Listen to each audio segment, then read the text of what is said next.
बिस्मिल्लाहिर्रहमानिर्रहीम अस्सलाम वालेकुम व्यूअर्स। आज की मार्केट रिकैप वीडियो के साथ इरफान अमान आपकी खिदमत में हाजिर। आज इंडेक्स में हमने एक पॉजिटिव सेशन देखा और 258 पॉइंट्स के इजाफे के बाद इंडेक्स ने 40,670 के लेवल पे क्लोजिंग दी है। तो व्यूअर्स, आज के इस वीडियो में हम दो तीन मेन डेवलपमेंट्स हुई हैं, उसका जो मार्केट्स पे इम्पैक्ट आ सकता है वो आपके साथ इन डिटेल शेयर करेंगे। जिसमें नंबर वन, जो मॉनेटरी पॉलिसी कमेटी ने पॉलिसी रेट्स बढ़ाए हैं और इंटरेस्ट रेट्स को अब 20% के लेवल पे फिक्स किया गया है और तकरीबन 300 बिप्स की इसमें इंक्रीज की गई है। उसका जो पोटेंशियल इम्पैक्ट आ सकता है मार्केट पे वो डिस्कस करेंगे। और उसके साथ साथ जो आईएमएफ का प्रोग्राम है वो अब पाकिस्तान के लिए बहुत ज़रूरी हो गया है टू अवर्ट द डिफ़ॉल्ट, और उसकी जो अपडेट्स हैं वो भी आपके साथ इस व्लॉग में शेयर की जाएंगी।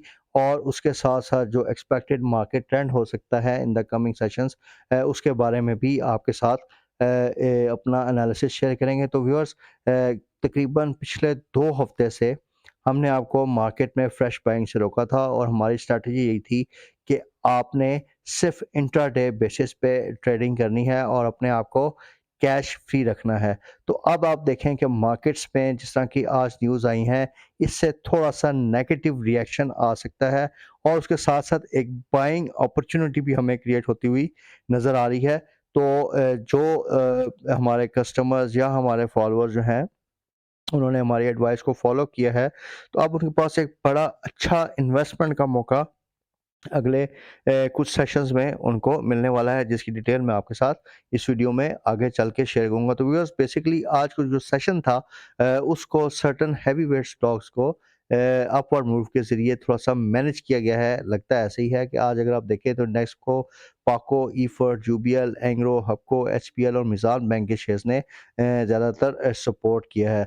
तो व्यूअर्स, अब बढ़ते हैं आज की पहली न्यूज़ की तरफ, जो कि मॉनेटरी पॉलिसी कमेटी ने डिसाइड किया है कि पॉलिसी रेट्स को उन्होंने 20% पे फिक्स किया है।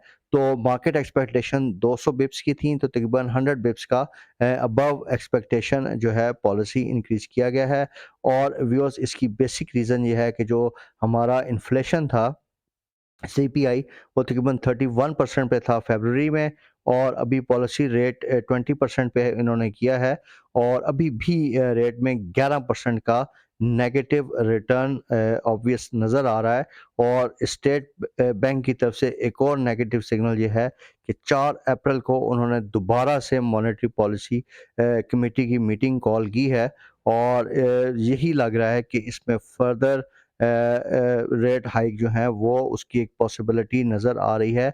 तो जो हमारा एनालिसिस था कि अगर स्टेट बैंक एक स्टेटमेंट दे दे कि जी these are the max levels, अब इसके बाद हम मज़ीद इंक्रीज़ पे नहीं जाएँगे, वो चीज़ मटेरियलाइज़ नहीं हुई है, जिससे मार्केट रिस्क जो है वो काफ़ी बढ़ जाएगा। क्योंकि अब मार्केट पार्टिसिपेंट ये एंटिसिपेट करेंगे कि in the coming monetary policy committees interest rate जो है वो मज़ीद इन मीटिंग्स में बढ़ा सकती है।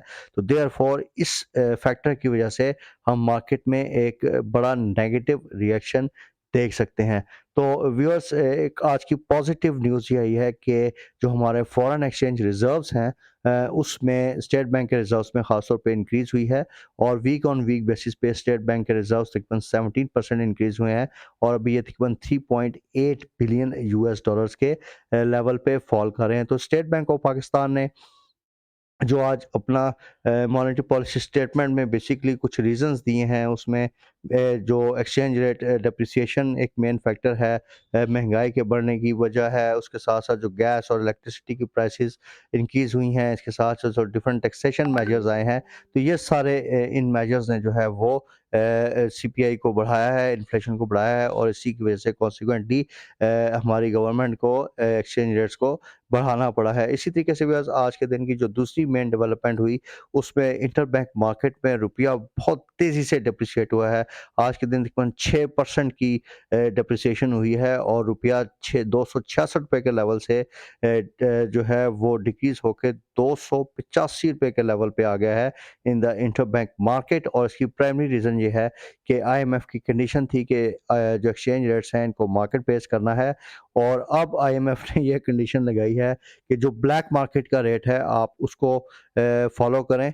तो उसका एक कॉन्सिक्वेंस आज हमने देखा है, लेकिन इसमें लग ऐसे रहा है कि गवर्नमेंट बड़ी तेज़ी से अब आईएमएफ की कंडीशंस को मीट कर रही है और जल्द जो है हम आईएमएफ के प्रोग्राम में जो उसकी अप्रूवल है उसको एक्सपेक्ट कर रहे हैं। तो व्यूअर्स, ब्लूमबर्ग ने भी पाकिस्तान की जो प्रिवेलिंग सिचुएशन है उस पे आज एक और रिपोर्ट इशू की है।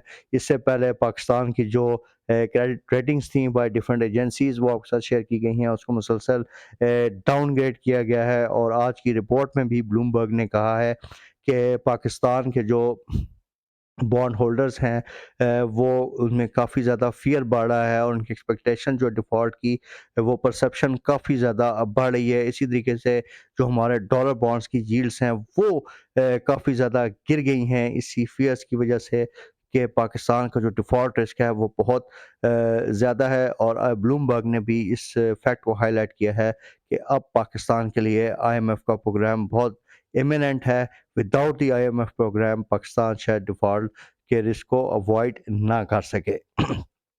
तो व्यूअर्स, इस सारी सिचुएशन पे आज हमारे रिसर्च डिपार्टमेंट ने एक नोट इशू किया है और बेसिकली इसमें हम बात यही कर रहे हैं कि जो रियल रेट्स हैं वो भी -11.5% के साथ नेगेटिव हैं और इसके बारे में जो मार्केट का जो एक्सपेक्टेड ट्रेंड है उसके बारे में हमारी एक्सपेक्टेशन यही है कि आइंदा आने वाले सेशंस में मार्केट जो है इस रेट हाइक पे कुछ मार्केट में ऑब्वियसली प्रेशर आएगा और ख़ास तौर पे जो लेवरेज स्टॉक्स हैं सीमेंट सेक्टर में, स्टील सेक्टर में और बाकी सेक्टर्स में, उनमें हम प्रेशर देख सकते हैं। लेकिन व्यूअर्स, इसके साथ-साथ थोड़ा-सा एक हम इसमें एक पॉजिटिव ये है कि अगर आईएमएफ की साइड से हमें को प्रोग्राम की पॉजिटिव न्यूज़ मिल जाती है प्रोग्राम रिवाइवल की, तो उस पे मार्केट में एक पॉजिटिव रिएक्शन भी आ सकता है despite a high rate in environment और इसमें मार्केट्स इस प्रोग्राम को काफ़ी इम्पोर्टेंस देंगी क्योंकि इससे पाकिस्तान का जो इमीडिएट डिफ़ॉल्ट रिस्क है वो अवॉइड होगा। तो इससे मार्केट में एक बड़ा पॉजिटिव प्राइस एक्शन भी हम एक्सपेक्ट कर रहे हैं प्रोवाइडेड कि आईएमएफ का प्रोग्राम अगर गो थ्रू हो जाता है। तो व्यूअर्स, इन अ नटशेल अगर हम देखें तो मार्केट में इनिशियली इस एबनॉर्मल जो अनएक्सपेक्टेड जो इंटरेस्ट रेट बढ़े हैं इसकी वजह से थोड़ा-सा हम देख सकते हैं कि नेगेटिव ऑब्वियसली सेंटीमेंट तो आएगा। लेकिन अगर इसी टाइम में अगर आईएमएफ की साइड से कोई पॉजिटिव न्यूज़ आ जाती है तो उसमें मार्केट जो है वो उसको पॉजिटिव लेंगी और मार्केट एक बड़ी अपसाइड भी हम एक्सपेक्ट कर सकते हैं on the revival of IMF programme. तो दोनों सिनेरियोज अभी हमारे लिए ओपन है और कल के दिन ज़रा डेवलपमेंट्स को हम फॉलो करेंगे और उसके साथ साथ अपने क्लाइंट्स और कस्टमर्स को साथ साथ हम अपडेट्स भी देंगे। तो viewers, for the time being अगर हमें कोई एक बड़ी मार्केट में डाउन साइड मिलती है तो उसके लिए जो हम इन्वेस्टमेंट ऑप्शंस देख रहे हैं उसमें ख़ास तौर पे बैंकिंग सेक्टर है जिसमें यूबीएल, एमसीबीएल, बैंक अल हबीब ये शेयर्स हैं। इसके अलावा पीपीएल, ओजीडीसी इन लेवल्स पे काफ़ी अट्रैक्टिव लग रहे हैं। मारी, ईफर्ट ये भी काफ़ी अट्रैक्टिव हैं। इनकी रीजंस आपके साथ हमने डिफरेंट वीडियोस में शेयर की हैं। इसके अलावा जो डॉलर हेज स्टॉक्स हैं, सिस्टम्स है, इसके अलावा नेटसोल भी काफ़ी अट्रैक्टिव लग रहा है एट द करंट लेवल्स क्योंकि इतनी बड़ी रुपी जो डेप्रिसिएशन हुई है इसका एक्सचेंज गेन की फॉर्म्स में सिस्टम और बाकी आईटी कंपनीज को फ़ायदा होगा। तो इनको भी हमें इन्वेस्टमेंट पर्पसेस के लिए देखना चाहिए। इसके साथ-साथ मुगल, लकी, फौजी सीमेंट और मेपल लीफ सीमेंट के शेयर्स हैं फॉर इन्वेस्टमेंट पर्पसेस। तो व्यूअर्स, डिफरेंट सोर्सेस या आप फोरम्स पे देख रहे होंगे कि शॉर्ट सेल की अभी थोड़ी-सी रिकमेंडेशंस आ रही है कि जी आप शॉर्ट सेल ये वो इस तरह की चीज़ों में घुसे। तो हमारी जो आपके साथ 2 ढाई हफ्ते से रिकमेंडेशन थी कि हमने आपको फ्रेश बाइंग से रोका हुआ था और आपको कहा था कि जी आप मार्केट में ओपन पोजीशंस ना लीजिए और डे ट्रेडिंग पे आपने फोकस करना है। तो अब अगर मार्केट में इस थोड़ी-सी जो नेगेटिव एनवायरनमेंट बन रही है, इसमें अगर थोड़ा-सा हमें डिप मिलता है तो वो हमारे लिए एक अच्छी इन्वेस्टमेंट अपॉर्च्युनिटी बन सकती है क्योंकि इस टिप के साथ ही अगर आईएमएफ की साइड से जो कि काफ़ी स्ट्रॉन्ग एक्सपेक्टेशन है कि इन द नेक्स्ट वीक हमारा ये प्रोग्राम गो थ्रू हो जाएगा। तो अगर एसएलए की पॉजिटिव न्यूज़ आती है तो मार्केट उसमें एक अच्छा और बड़ा जो है एक पॉजिटिव प्राइस एक्शंस ले सकती हैं। तो फॉर दैट रीज़न अगर आपको मार्केट में डिप मिले तो ये जो शेयर्स हमने आपको सजेस्ट किए हैं एक बड़ी डिप पे आप इनमें एक्यूमुलेशन करके जैसे ही मार्केट में पॉजिटिव रिएक्शन आए तो हमने उसको फिर सेलिंग भी करनी है, लेकिन इसमें थोड़ा-सा टाइम फ्रेम जो है हफ़्ते 10 का आप ले सकते हैं। तो इंशाल्लाह viewers we will keep you updated regarding the market developments on real time basis. आज थोड़ा-सा शॉर्टेज ऑफ टाइम की वजह से बड़ा ब्रीफ एनालिसिस आपके साथ शेयर कर रहे हैं। इंशाल्लाह इस सिलसिले में एक डिटेल्ड वीडियो जो है अपने एनालिसिस के साथ और मे बी उसमें हम सर्टेन टारगेट प्राइसेस भी इंक्लूड करें, वो आपके साथ बहुत जल्द शेयर करेंगे। Thank you very much viewers for your time and participation. Take care. अल्लाह हाफ़िज़।